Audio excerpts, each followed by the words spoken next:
Doctor YS Rajasekhara Reddy మంత్రిని చేసిండు. ఇది మర్చిపోవద్దు. ఎవరి దయతోని మంత్రి అయినావు? డాక్టర్ వైఎస్ రాజశేఖర రెడ్డి మంత్రిని చేశాడు.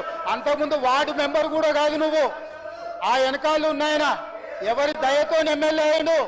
చంద్రబాబు నాయుడు కాళ్ళు పట్టుకుంటే ఎమ్మెల్యే అయ్యాడు సిరిసిల్ల నుంచి.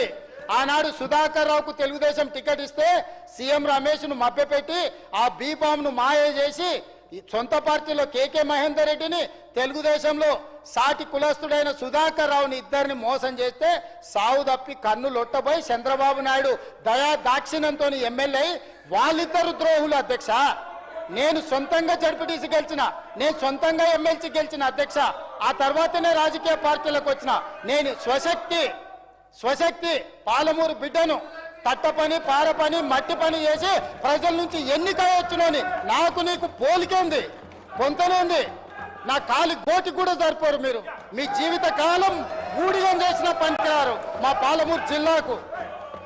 మీ నాయకుడిని నేను భుజాల మీద పోసి ఎంపీకి గెలిపించిన ఆయన పొత్తులో భాగంగా సిగ్గులేని మాటలు మాట్లాడతారు. కృతజ్ఞత అనేది ఒక పదం ఉంటుంది అధ్యక్ష. మానవ జన్మ ఎత్తినోడికి ఎవరికైనా కృతజ్ఞత అనే ఒక పదం ఉంటుంది. వాళ్ళ జాతిలోనే ఆ పదం లేదు అధ్యక్ష. 2009 ఎన్నికల్లో నేను ఎంబడి ఉండి తిప్పి పొత్తులో భాగంగా, పొత్తు ధర్మంలో భాగంగా చంద్రశేఖరరావు గారిని ఎంపీగా మేం గెలిపించినాం అధ్యక్ష. పాలమూరు బిడ్డలము.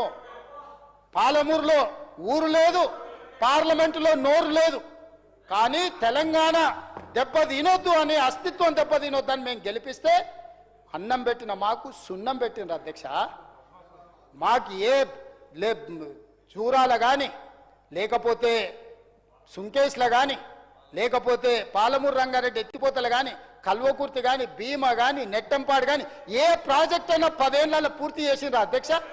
ఇంతకంటే దుర్మార్గం ఉంటుందా? టెండర్లు పిలవాలి, కాంట్రాక్టులు ఇవ్వాలి, కమిషన్లు కొట్టాలి, బామార్దులు పంచుకోవాలి.